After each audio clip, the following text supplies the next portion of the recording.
n'umushumba wa Kiliziya Gatolika ku isi wapfuye mu minsi ishize, Papa Francis, nawe byaramuhangayikishije. Twatangiye kwiyumva nk'abategetsi be bafite uburenganzira bwo kumunyaga ibyo afite uko bishakiye. Inkunga zajyagamo cyangwa se grants bakazikatinga. Na studies zagiye zikorwa zigaragaza ko abantu bafashe umunsi umwe wo kuruhuka bagasabana n'imiryango yabo bagasura inshuti. Here is my question: would climate change influence Sunday law? Ndabasuhuje, mbahaye ikaze ku channel yacu aho tuganirira tugahana ibitekerezo. Nitwa Gilbert. Icyigisho cyabanje twaganiriye ku bijyanye n'irema. Uyu munsi tugiye kuganira noneho ku cyabaye nyuma y'irema. Uyu munsi isi yacu iri guhura n'ingaruka z'icyabaye nyuma y'irema cyitwa ihindagurika ry'ikirere. Wigeze uryumva? Ntekereza ko waryumvise. Ushobora kuba warumvise ibijyanye na global warming, ubushyuhe bukabije. Ntekereza ko waba warumvise ibijyanye n'imyuzure. Yego, warabyumvise. Kandi ndabizi neza ko wanumvise ibijyanye n'imvura ziremereye zagiye zigwa hirya no hino ku isi zikica abantu benshi. Nabyo warabyumvise. Ntabwo wumvise se imiyaga yagiye yaduka igatwara abantu ikangiza ibintu byinshi? Nayo warayumvise. None se hano mu Rwanda ntugeze wumva ibihe twagize aho za sebeya zuzuye zigasenya amazu zikanica abantu hafi abantu 130? Ibyo warabyumvise. Utekereza ko ibyo byose se atari imihindagurikire y'ikirere? Yego niyo. Ubundi bavuga ko ihindagurika ry'ikirere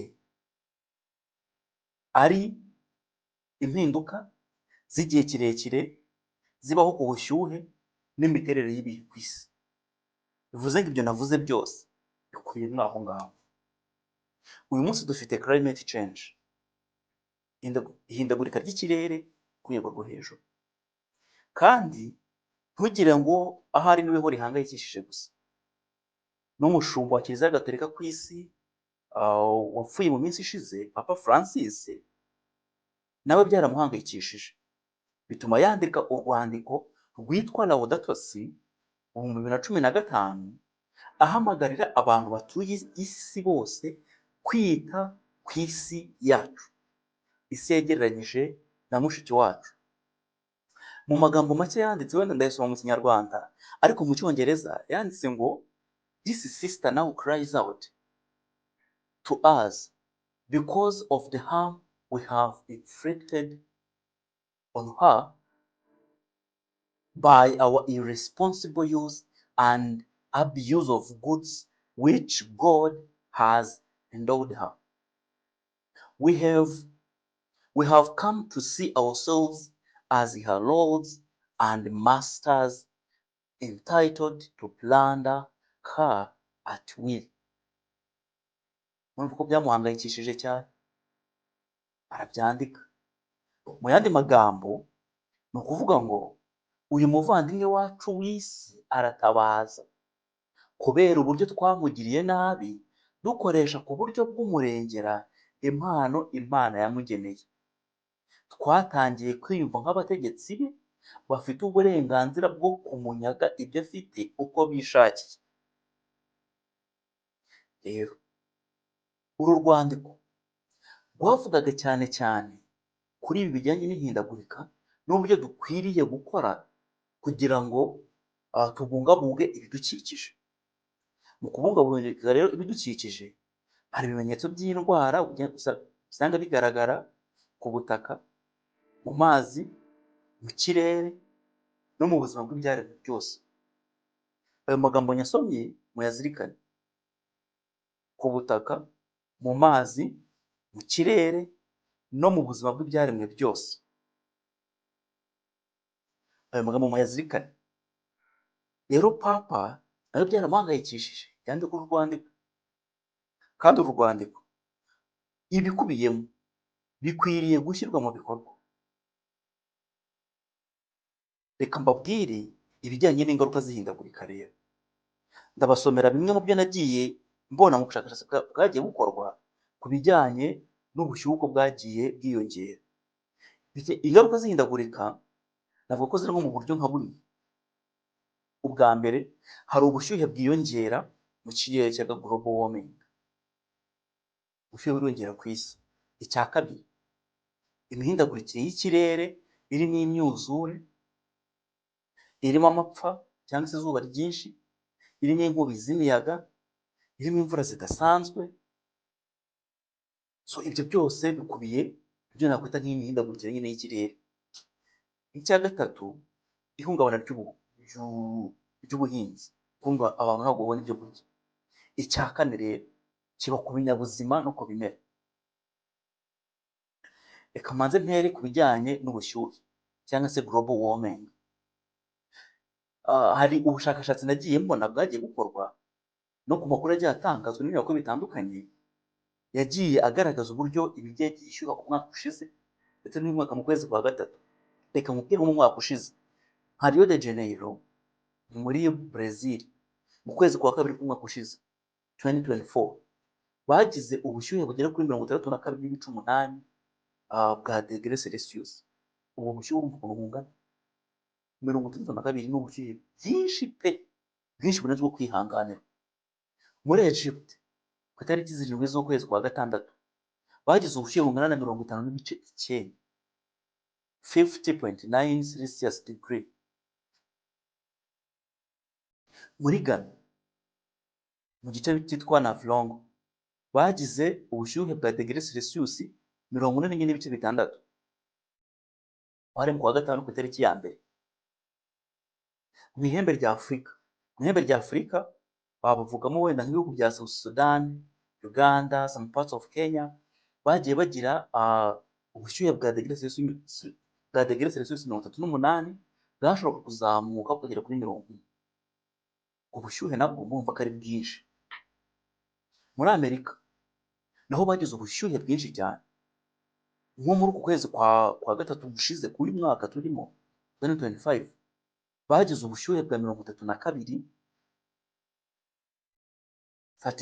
Celsius degree. Hanyuma mu bice bya za California bagiraga n'ubushyuhe bugera kuri 38.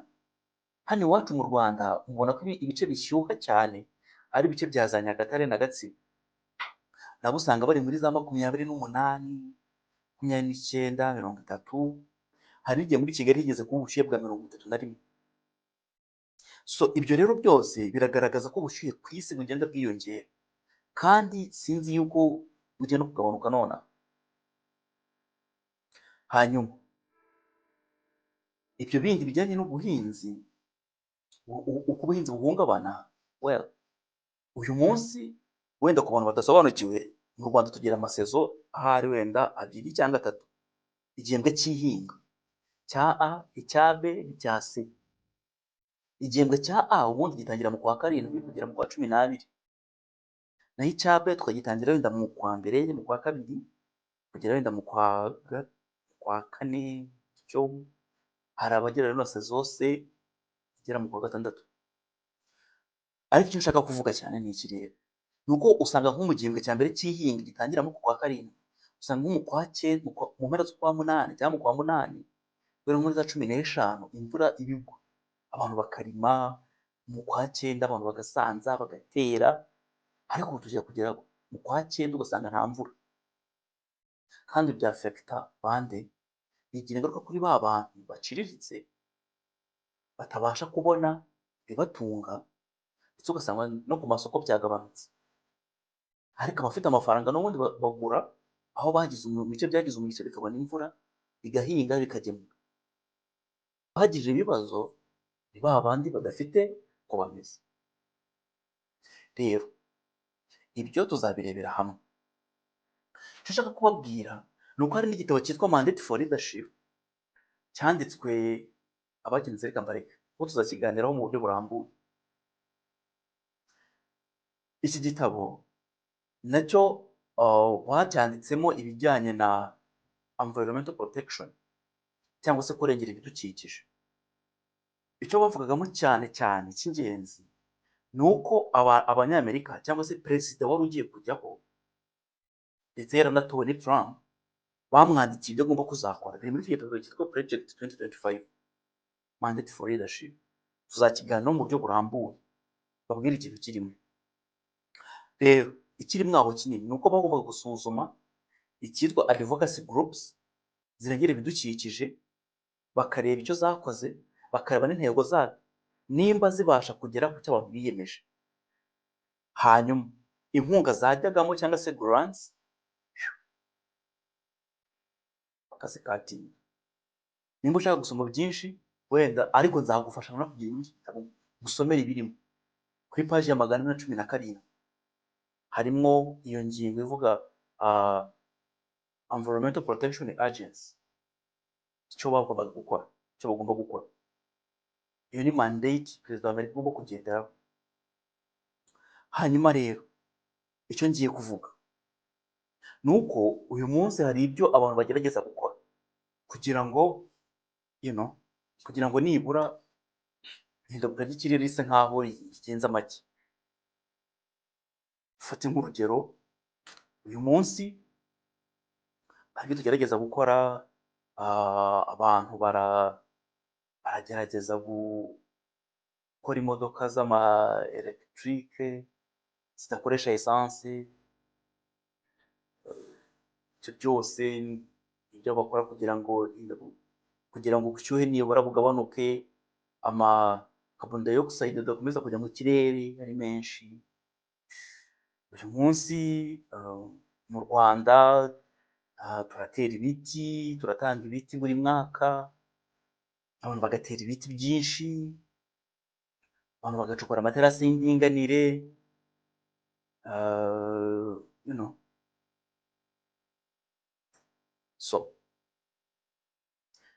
mu bijyanye n'inyubako, abantu bubaka inyubako ndende, inyubako zitangiza ikirere.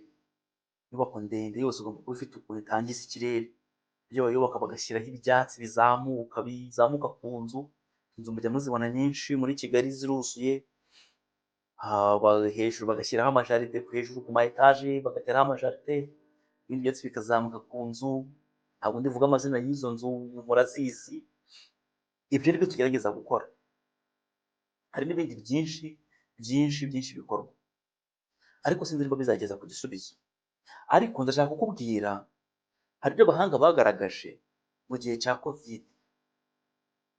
Reka nkubwire, mu gihe cya covid bavuze ko nibura 50% ya nitrogen dioxide yajyaga mu kirere yagabanutse.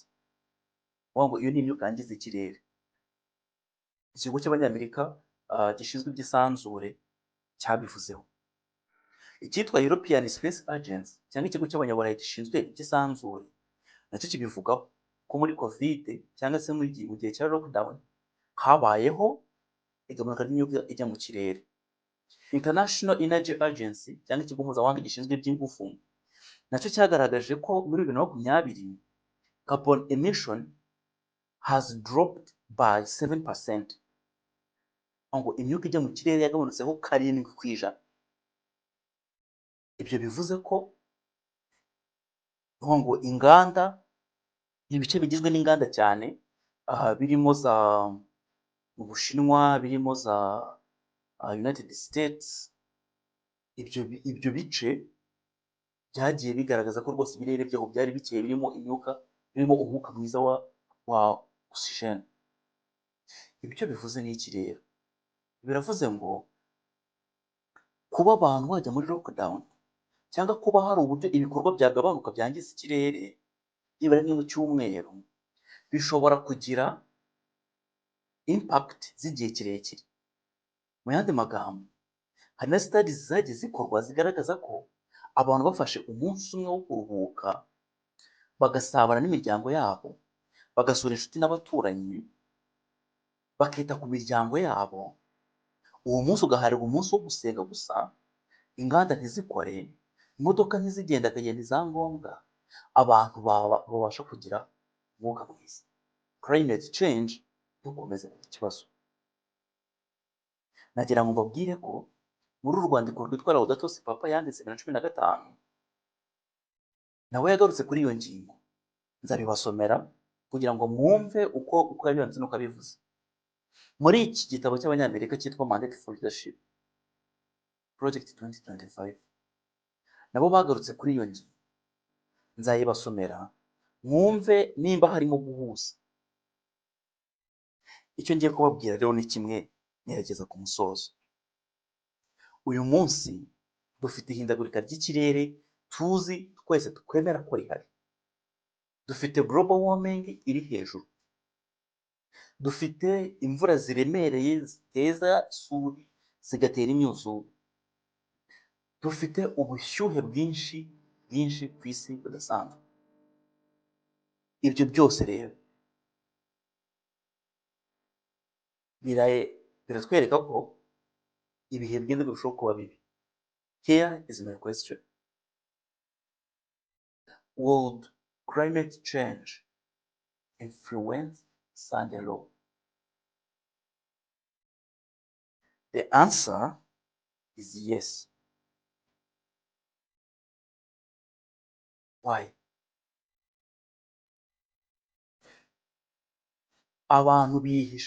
Hari abantu benshi bihisha inyuma y'iyi climate change kugira ngo bagire ibindi bintu influence,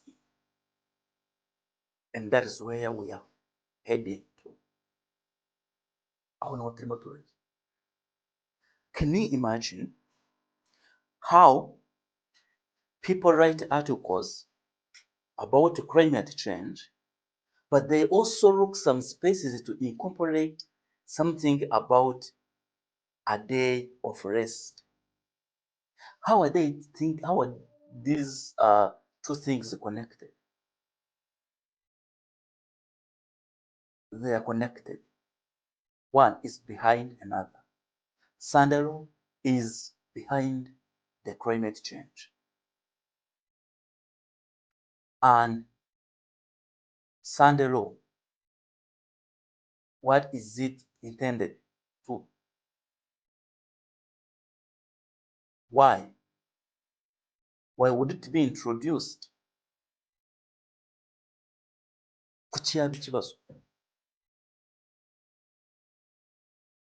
Ndasoje.